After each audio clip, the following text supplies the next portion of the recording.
Como é bom estar com você. Eu, você, Joana de Ângeles e a doutora Anise da Silveira.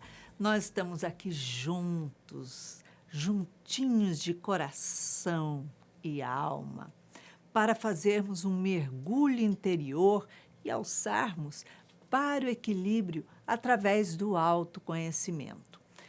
Como isso nos traz lucidez para a vida, como o autoconhecimento conforta os nossos corações. E hoje, para falar sobre isso, nós estamos com um tema muito interessante. É a mediunidade na infância. Quantas crianças passam pela mediunidade já durante a infância e não têm a compreensão dos seus pais por falta de conhecimento, de esclarecimento?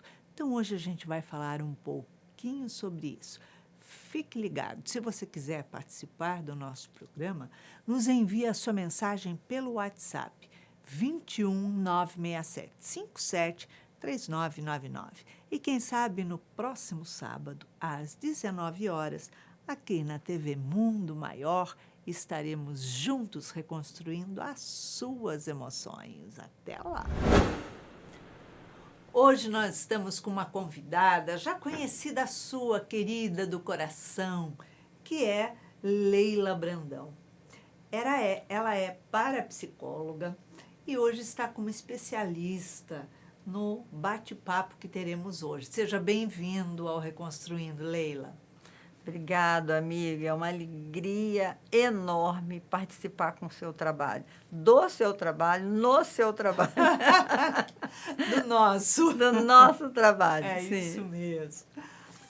Hoje o relato que vou contar, vocês devem estar estranhando que eu estou com um papelzinho na mão, mas como tem várias perguntas que foram feitas aqui, eu procurei segurar esse papelzinho na mão para poder trazer elas mais ao pé da letra possível. O relato de hoje é sobre Carla Magalhães. Então, ela conta que tem 4 filhos, teve 2 filhos de parto normal e 2 de cesariana. Ela diz que o primeiro filho dela é uma criança ímpar, que adora fazer desenhos, desde pequenininho, desenhos de monstros, caveiras, só coisas assustadoras, adora filme de medo, desenhos sombrios, e assim foi crescendo o garoto. Ela teve um segundo filho, e esse já muito calmo, tranquilo, um ponto fora da curva, porque muito inteligente, porém muito diferente do irmão. Tem medo do escuro, não gosta de nada sombrio, nada de caveira, nada de monstros. Ele sente muito medo. Ela teve um terceiro filho que nasceu de cesariana. Teve que ser antecipado o parto desse terceiro filho porque ela sofreu um tombo, um acidente, e o parto teve que ser antecipado. E o bebê ficou por tempos no hospital e ela teve que ficar muito tempo dando atenção por causa de incubadora, infecção hospitalar, várias situações que ela passou com seu terceiro filho. E depois, finalmente, como ela diz, teve uma quarta,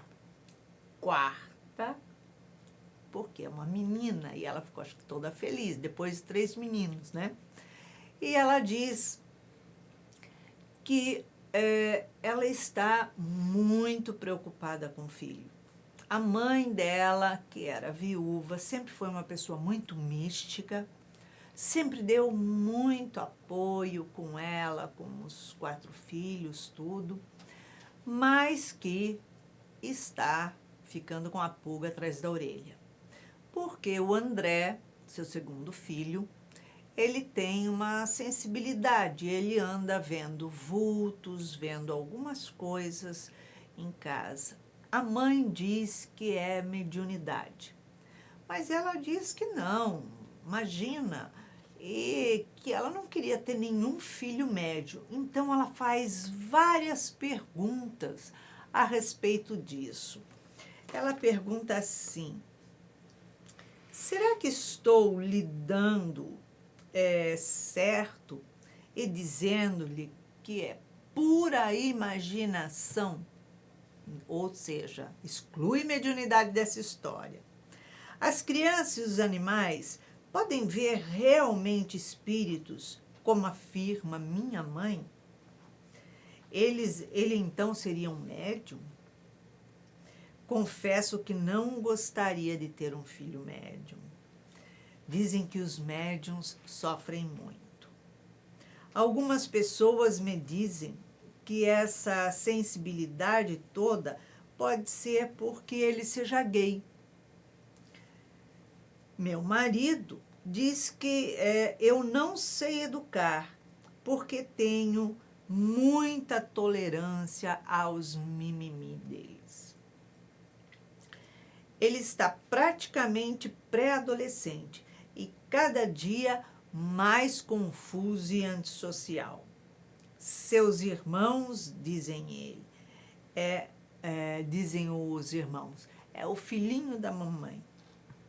Sinto uma enorme culpa porque realmente, com o nascimento traumático de Carlos, o terceiro filho, me dediquei muito mais tempo a ele, deixando de lado um pouco o anterior.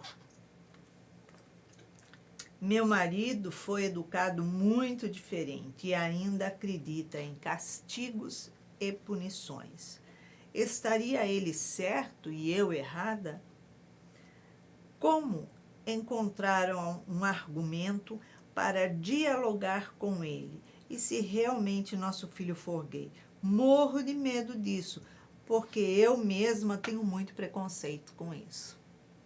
É complicado, né, Leila? É complicado. Poxa vida, 4 filhos não é brincadeira, não. Começa por aí que a coisa já pega. É verdade, Iraci. É uma comunidade a casa. Né? Parabéns à nossa irmã que Com certeza. aceitou ter os 4 filhos, né? A gente sabe, todos nós sabemos, né, Iraci, que uma família não se forma ao acaso. De Não jeito existe um nenhum. agrupamento familiar por um acaso. Então, ela e esse parceiro dela decidiram por uma família numerosa. Eles dois decidiram, porque hoje em dia não acontece mais. É muito raro ter uma família numerosa, né? Hoje é um ou dois. É verdade. E o tipo de trabalho que dão os filhos, e eu não sei o que você pensa disso, mas eu acho que atualmente está mais difícil de administrar uma família grande, porque as coisas estão muito caras, né? A situação financeira no nível médio do brasileiro não está boa. Então, a tá pessoa, complicado. até por uma questão de gastar o que se ganha, não pode ter muitos filhos. Então, está Se de limita, parabéns a né? nossa irmã por dar oportunidade a esses 4 espíritos nessa mesma família construída com tanto amor, porque Com as certeza. divergências acontecem mesmo. Mas eu percebi que a preocupação maior dessa mãe é com relação ao filho medroso, ao filho diferente, né? O segundo filho, e que ela sente culpada porque não deu a atenção devida no momento que aquela criança estava conhecendo o mundo, né? Porque Começando, né, a descobrir, né, o momento das descobertas. é verdade, essa Melanie Klein, eu acho, Melanie Klein, que é uma psiquiatra austríaca muito famosa hoje, ela fala sobre o seio bom e o seio ruim, que o período da amamentação, em que a criança está amamentando, ela compreende na vida o que é o amor e o ódio. Porque quando ela tem fome e ela vai para o peito da mãe, né, que vai amamentar, ela sente ali amor. Mas Exato. quando o peito lhe é negado, ela sente ali o ódio. Olha que interessante, né? É incrível, É né? incrível. E essa psiquiatra, ela está assim, muito famosa porque ela diz que o psiquismo de uma criança é tão complexo quanto de um adulto.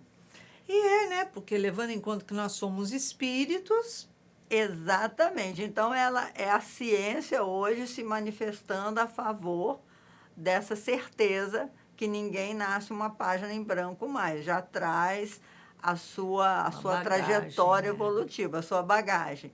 Mas, enfim, por que nós estamos falando isso? Falando para nossa irmã aqui que esse segundo filho, que ela sente culpa porque ela teve o seio ruim, né, e não o seio bom, porque no momento que ela se voltou para o outro filho que nasceu, ela deixou aquela criança realmente pensando só no seio Naquele que ruim. estava em risco, na É, verdade, né? é verdade. Porque não é que ela deixou ele, mas o outro realmente precisava Sentiu. mais atenção do que aquele que estava saudável em casa, né? Não, é assim, como é que se diz? Racionalmente falando, É, a gente tem que dar razão a essa mãe, porque ela é uma só. Ela não tem como com partir em duas, certeza. né?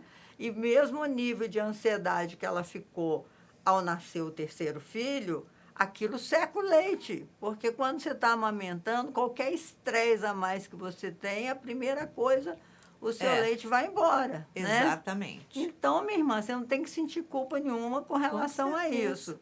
Não é por isso que o seu filho André ficou assim diferente dos demais. É porque ele já traz uma outra trajetória, né, Iraci? Com E você certeza. não deve sentir nenhuma culpa. Eu acho que culpa é nocivo. A culpa é o veneno que a gente joga em cima do próprio organismo, porque a gente fez o Exatamente. melhor que sabia naquele momento. Perfeitamente. Naquele momento, ela precisava receber o terceirinho que estava chegando, né? É verdade. E tinha que dar toda a atenção, todo o amor, porque de repente ele poderia não ficar aí, Exatamente. desencarnar. E ela ia sentir uma culpa imensa porque ficou tomando conta do que estava em casa em vez daquele que estava necessitado no hospital. Exatamente. Então, é Então, ficou essa divisão. Agora, a questão do amor e ódio que a criança desenvolve com relação à atenção da família, à atenção dos pais, tudo isso existe mesmo. Mas o com espírito certeza. reencarnante, antes dele reencarnar, ele já sabe, entre aspas, né, ele tem uma ideia da Uhum. ambiência. Muitos espíritos até ficam frequentando a casa da futura mãezinha para saber o que o espera naquela ambiência. Não é nenhuma É. surpresa, Não, não é mesmo. né? Assim, a não ser que fosse um espírito com reencarnação compulsória, que nós É. sabemos, por exemplo, o caso de espíritos muito cruéis, eles têm reencarnação compulsória e eles não Acabou. ficam sabendo de nada, vai ter que reencarnar e pronto. Mas não é o caso, Exatamente. a maioria de nós, desse nível evolutivo, a gente faz um projeto reencarnatório, Já tem uma consciência do que, né? o Está que vai programada. passar. A gente lê naquele livro, até recomendo para a Carla ler, esse livro Memórias de um Suicida, que eu acho muito interessante na segunda parte, quando ele fala do departamento da reencarnação.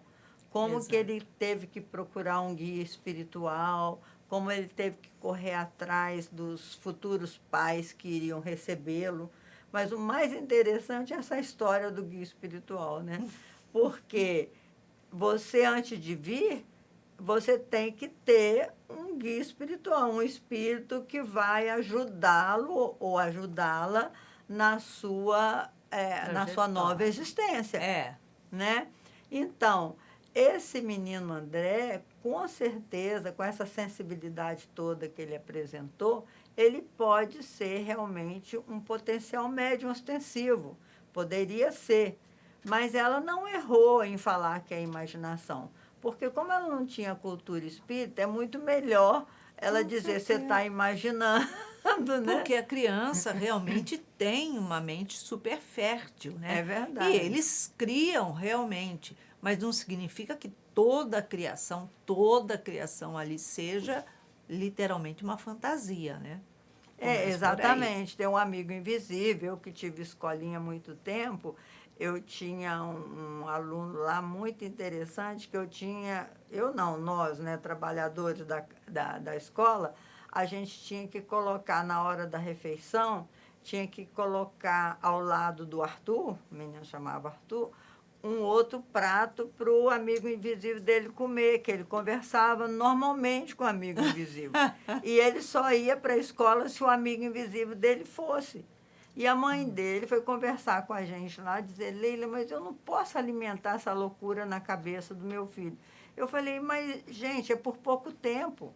Daí a pouco, essa história do amigo invisível acaba, porque com certeza o Arthur se sente muito sozinho, porque ela trabalhava o dia inteiro fora, o marido também, chegava super cansado. O menino não tinha amiguinhos, por isso ela Arrumou um colocou ele na amiguinho, é. escola, né? Mas enquanto ele não entrou na escola, que ela ficou com ele em casa com o babá, que não tinha recurso de conversar, nem fazer nada com ele, só tomava conta, ele arrumou um amigo invisível, que ele conversava. Não quer dizer que realmente não existia ali, né? Exatamente, é. Um amigo invisível. Mas o certo é que a gente considerava o amigo que estava na imaginação dele. Era um amigo Perfeitamente. da imaginação dele, que ele chamava de Miguel. Então, o Miguel tinha que estar do lado dele na hora de comer, sentava do lado dele na hora dele fazer os trabalhinhos. E depois passou, realmente passou. Quando ele foi fazendo amizade dentro da Foi escola, arrumando outros foi arrumando amigos, né? realmente amigos, foi ficando maiorzinho, aí esse amigo invisível desapareceu. Então, essa imaginação infantil, ela deve ser explorada, porque é a fase da criatividade também, É, né? é muito importante, né? É muito Ajuda ao importante. desenvolvimento, ajuda eles terem mais segurança, né? Então, é um momento importante. E ela não desamparou o outro de forma alguma, né?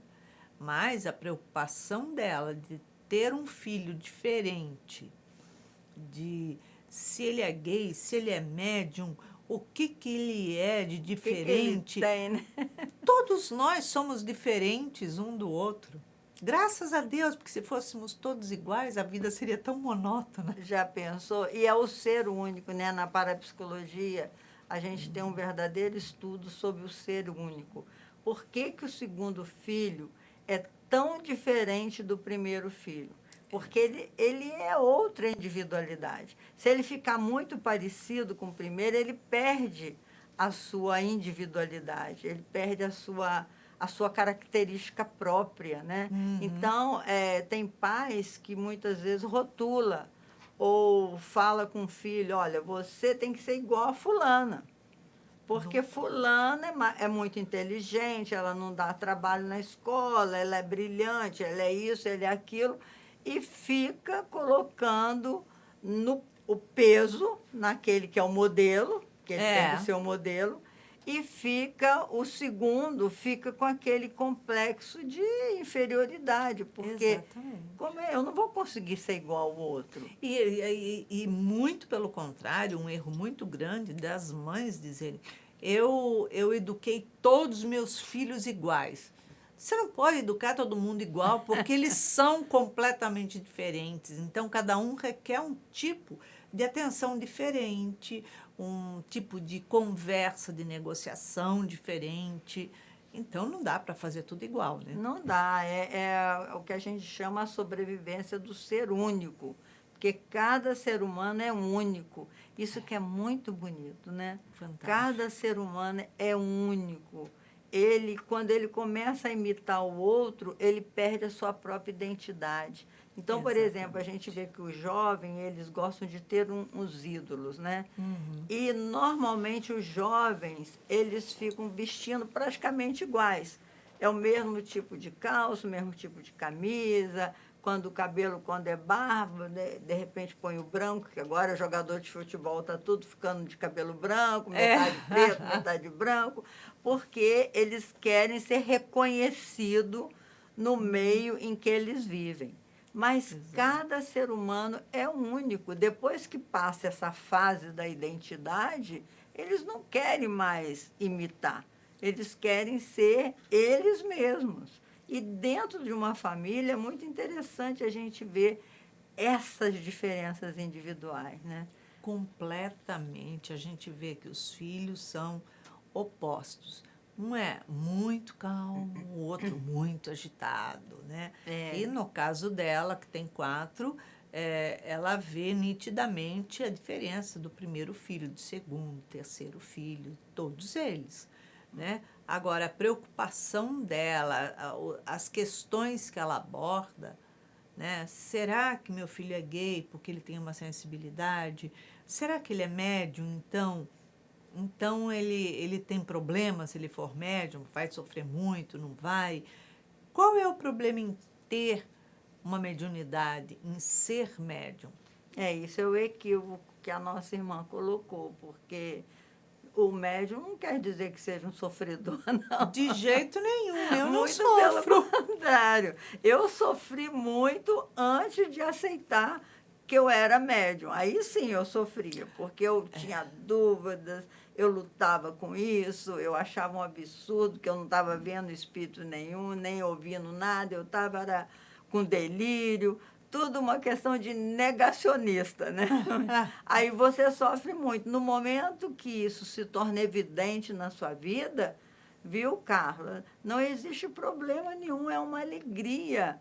Eu sinto uma alegria enorme quando eu sinto a presença de um espírito perto de mim. Se é bom, então, a gente sente um êxtase quase de felicidade na convivência com um bom espírito, né? O espírito Exatamente. melhor do que a gente. E quando é um sofredor, que se aproxima também do médium em busca de auxílio, de ajuda, a gente também fica feliz de poder ajudar, poder encaminhar, poder fazer alguma coisa, não é, Iraci? Você, Com como médium, certeza. também pode Com dar esse certeza. depoimento que não é um transtorno na vida de Não, de ninguém ser jeito médium. nenhum. Eu nasci numa família espírita, para mim foi sempre super natural, então não tinha problema. Mas, no caso, quando os pais não têm conhecimento e a família não é espírita, não tem contato nenhum, eles passam um sufoco, literalmente. Imagina, eu estou vendo um vulto ali, olha, tem um vulto ali. E a mãe vai falar, não, é sua imaginação. É difícil, porque se você está vendo, Você está vendo mesmo, né? na minha situação, eu achava que todo mundo via aquilo que eu via.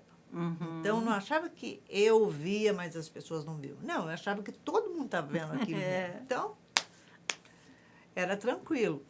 Mas, ela saber agora se preparar para conduzir esse filho, para mostrar para ele, né, a diferença das coisas, e mesmo que ele seja ou não gay, o que é que isso muda? Ele continua sendo um espírito independente, único. É verdade, minha irmã. Você tem que ficar muito feliz com seus filhos serem todos gente boa, todos eles produtivos, né? A gente tem que se preocupar, não porque o filho chora muito, e daí homem também chora, né? Com E certeza. se tem uma sensibilidade muito grande, infelizmente a gente vem de uma educação judaica cristã muito severa, muito rigorosa com relação a... Eu, pelo menos, fui educada assim também, homem tem que ser homem, mulher tem que ser mulher, não pode misturar. A gente foi educada com muito preconceito na nossa verdade. geração. E muitas pessoas mantêm ainda esses preconceitos. Então, quando a criança manifesta uma sensibilidade maior, não necessariamente ela vai ser gay. Mas também, se jeito for, nenhum. é o que você falou, isso não é nenhum problema, porque a alma É. imortal não tem sexo. Exatamente. né? A alma imortal não tem sexo. Então, toda essa dificuldade que nós enxergamos hoje em dia de ter casais diferenciados, como homem com homem, mulher com mulher, e agora tem tantas variantes de gênero, né? Uhum. Mas tudo isso é falta de informação, é falta de conhecimento. Exato. Eu estava lendo um livro, Sapiens, que não é um livro espírita, é de um pesquisador judeu, muito famoso até o livro, chama Sapiens. E uma coisa que ele informou no livro que eu não sabia, que o gênero Homo, a espécie Sapiens, é a nossa espécie. Então, é Homo sapiens, mas o gênero é Homo.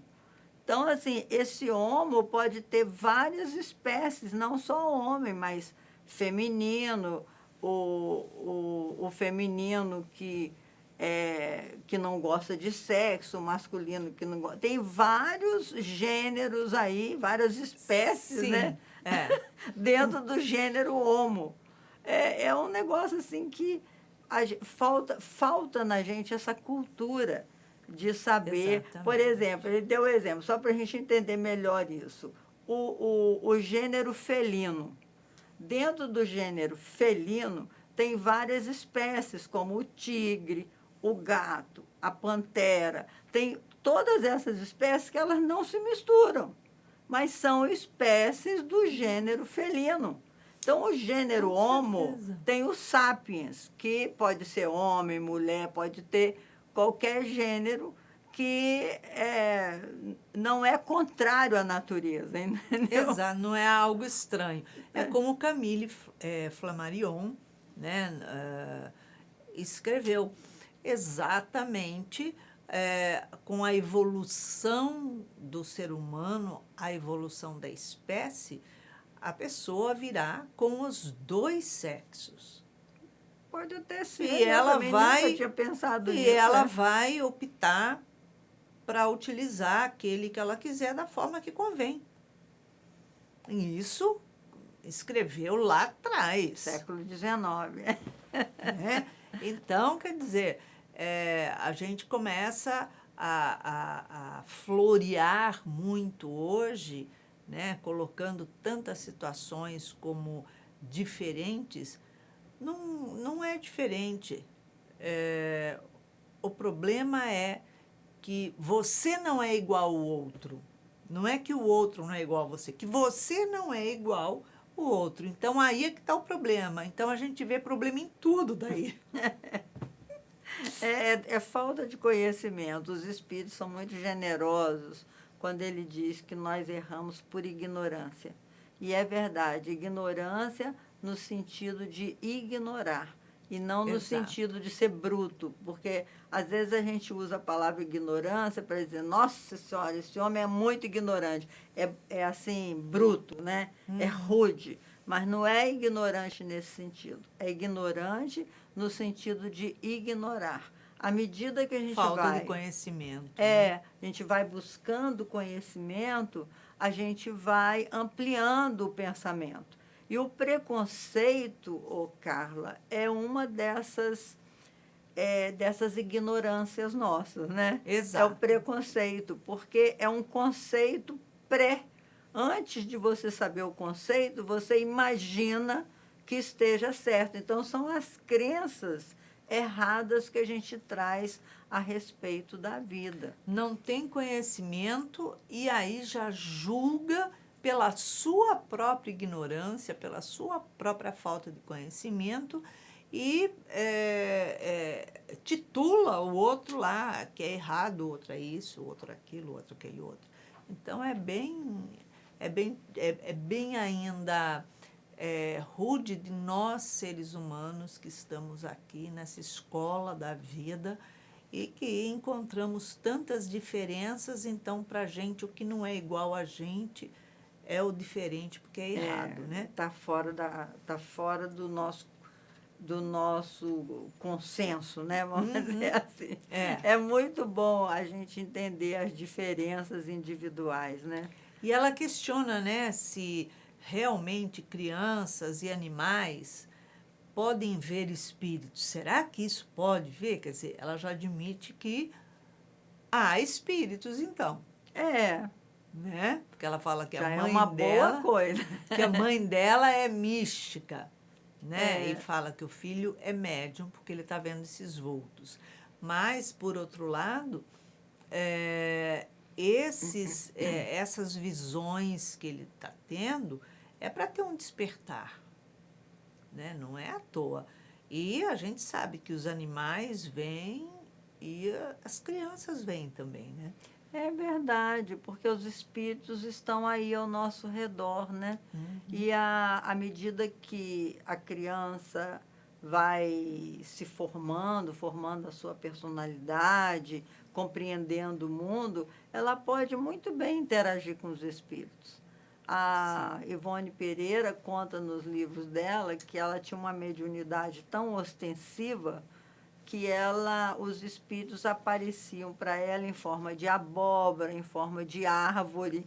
Então é muito interessante que ela conseguia interagir com esse mundo mágico da fantasia juntamente com a sua mediunidade, Exato, é. porque os espíritos brincavam com ela, né? Porque Uhum. aparecer em forma de abóbora, por exemplo, em forma de árvore, é para brincar.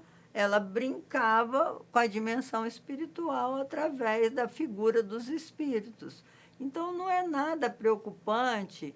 Você fez bem, Carla, agora deixa eu falar um pouco com ela. Você Isso. fez bem quando falava com seu filho a sua imaginação, porque você não tinha como explicar para ele sobre essa dimensão espiritual. Mas agora, se você se informar, se educar com Uhum. relação a essa possibilidade, vai trazer muita alegria para você mesmo, que vai vencer os seus preconceitos, e, ao mesmo tempo, você vai curtir ainda mais a sensibilidade dos seus filhos, né? Com certeza, né? Ela passa a desbravar, conhecer o mundo até então, que está no escuro. E esse mundo escuro que o outro mais velho gostava tem um motivo de ser, né? É Tem mesmo, um né? motivo de ser. Então, eu acho muito importante trazer esse esclarecimento, né, para ela e o olhar também da filha que veio depois. Porque teve 3 homens, porque um não é igual aos outros 2, ele é diferente. Mas, na verdade, quem é diferente aí é a menina. Que É, ela é uma menina e os outros são 3 homens. é, Não é? claro. E aí ela não se preocupou, né? Com certeza a criança é, age de forma, entre aspas, considerada normal. Porque É. realmente o médium, desde novinho, ele tem um comportamento diferenciado. Uhum. A minha experiência me mostra isso, não só em mim mesma como médium, porque eu percebia coisas dentro da minha casa que nenhum dos meus irmãos percebia. É Então, isso assim, mesmo. o médium, ele é mais sensível, ele Uhum. fica mais atento a tudo que ocorre, né? Exatamente. E também com uma inteligência talvez um pouco mais apurada. Desde a minha época de infância, é, que, eu, que eu tinha esse potencial maior de inteligência, segundo os testes que me faziam. E Uhum. aquilo, eu formei na faculdade em matemática e física. Aquilo, ao mesmo tempo que me mostrava um universo muito maior da ciência, também endurecia mais meu coração com relação à minha própria sensibilidade. Olha que coisa Porque a interessante, gente né? começa a querer negar É, aquilo para ser igual ao que nada a ver, nada ao tem. mundo acadêmico, É. né? O mundo acadêmico, ele tem que duvidar de tudo mesmo, Ainda porque mais tudo que tem que ser comprovado, você né? fez matemática, É, e né? física. Fez Então, exatas, então. fiz exatas, então eu tinha que negar aquilo, aquela minha própria sensibilidade. É muito interessante a história de cada um. Então, eu Exato. nasci em família espírita, meu pai era espírita, a minha mãe não era nada, ela não tinha religião nenhuma, mas ela seguiu as pegadas do meu pai, ela se tornou logo depois espírita. E, no entanto, eu negava. Toda a minha sensibilidade mediúnica eu negava porque eu achava que tinha delírio, que eu tinha sofria de outras coisas que não de espíritos, né? É porque eu queria ser diferente, Iraci. Agora a gente chega a essa conclusão, quer dizer, é bem tempo que eu cheguei, porque a minha irmã mais velha era muito espírita. Então ela tinha toda aquela convicção já bem elaborada. E eu tinha que ser diferente, né? Eu tinha que fazer o contraponto. Com certeza. Com certeza, então. Então é isso, meus irmãos. Eu espero que esse nosso bate-papo tenha esclarecido a nossa irmã, Carla Magalhães, né?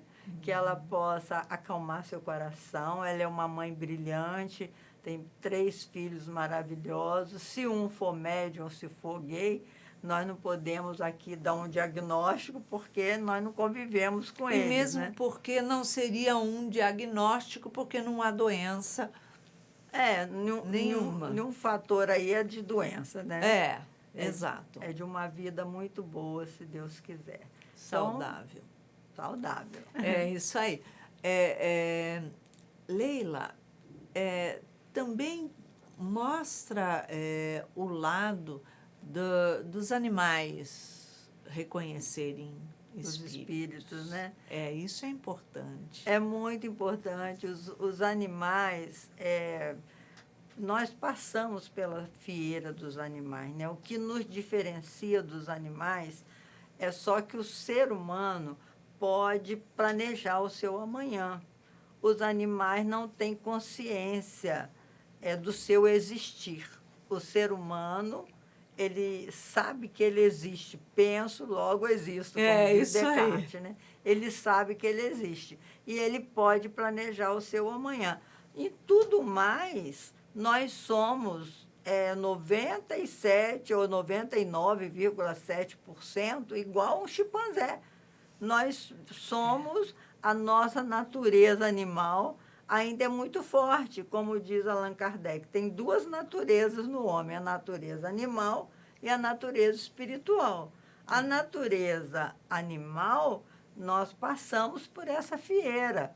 E tem o cérebro do animal, ele também pensa, também tem sentimento, é uma alma ali em evolução. Exatamente. Agora, ele só não sabe dizer que ele está vendo. Por enquanto. Por enquanto. Mas ele vê e muitas vezes se manifesta. Às vezes você vê quem já teve cachorro, eu já tive muito tempo, o cachorrinho, quando tem uma entidade espiritual qualquer, eles ficam latindo naquela direção. Eles ficam tentando até se comunicar. Exatamente, E é bom, né, a gente ter essa percepção, essa sensibilidade e poder olhar para o animalzinho e saber que ele não é estranho, não é diferente, não tem problema. Ele está dentro da ação do mundo dele, né? Claro. É isso e mesmo. é lindo, né? A fidelidade dos animais domésticos é a coisa mais linda. Agora, essa semana passada, uma amiga minha perdeu o cachorrinho dela, porque o cachorro tem no máximo 15 anos, né, de existência, 16.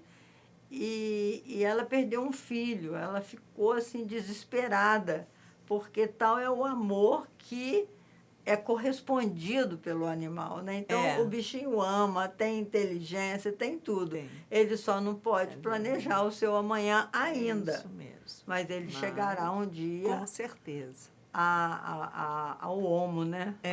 Ao gênero animal. Leila, em uma palavra, uma emoção para a Carla trabalhar. A humildade, minha irmã. Essa humildade, porque a gente aprende muito com os filhos. Humildade em aceitar a decisão dos filhos. porque é difícil, a gente quer muitas vezes decidir pelos filhos, né? É verdade, E não mas tem não como. pode. Leila, obrigada pela sua presença aqui no nosso programa novamente. Uma alegria muito grande tê-la conosco. Obrigada, Iraci, é um prazer enorme, viu? Fica com Deus, vocês Muita todos. paz. Carla, depois desse bate-papo gostoso que tivemos aqui com a Leila Brandão, vamos ver o que a doutora Nízida Silveira tem a dizer a você. Ela diz assim: o indivíduo controlador nem sempre atinge o objetivo. Por esse motivo, torna-se mais rígido, tanto para com os outros quanto para consigo mesmo. Dessa maneira, sofre, tortura-se pela própria rigidez que desenvolve. É normal que o indivíduo queira ter uma vida organizada e isso requer certa disciplina. Nem todos estão preparados ou interessados em disciplina. Apesar disso, é necessário assumir aí a responsabilidade desejável como um controle das teias em que vivemos. Então, é muito necessário a gente compreender a situação de que as crianças, de que os jovens também têm a sua particularidade, a sua individualidade e que deve ser respeitada em todos os momentos. Quando nós percebemos que não temos o controle sobre a vida, sobre as pessoas e sobre os nossos próprios filhos, porque nós os educamos e como nós os educamos, nós acreditamos que os filhos têm que ser aquilo o qual a gente preparou ele para ser. E quando nós nos deparamos que nós educamos, tratamos com amor, tratamos com carinho, fizemos um monte de coisas e que os filhos não são aquilo que a gente o preparou para ser, mas eles são a individualidade de espírito que são, fica difícil a gente aceitar. E isso porque nós somos extremamente controladores e não controlamos nada. Quando nós compreendemos que é necessário respeitar o limite, que é necessário respeitar, sim, a individualidade de cada ser, que ele é como é. Não é nem certo, nem errado, nem melhor e nem pior. É como é. E a gente aprende a amar daquela forma aquela pessoa e sem se culpar, porque nós achamos sempre que tem que existir um culpado de qualquer forma para todas as situações que fogem do controle das nossas mãos. E a vida não é assim. Nós não temos que ter culpados, que apontar o dedo para ninguém e nem que apontar os três para a gente falar, não, então a culpa, a responsabilidade é minha. Não. Cada um é como é. E que sejamos individualidades criativas, muito criativas. É isso aí. Se você quiser participar do nosso programa, nos envie a sua mensagem pelo WhatsApp 21 967 573999 e conte-nos qual é o seu conflito, qual a sua dúvida, qual a sua dificuldade. E quem sabe no próximo programa estaremos juntos reconstruindo as suas emoções. Então, fique ligado e acesse a nossa playlist lá no YouTube. Para que você tenha uma semana de muita paz, muita alegria, deixamos aqui um beijinho super carinhoso.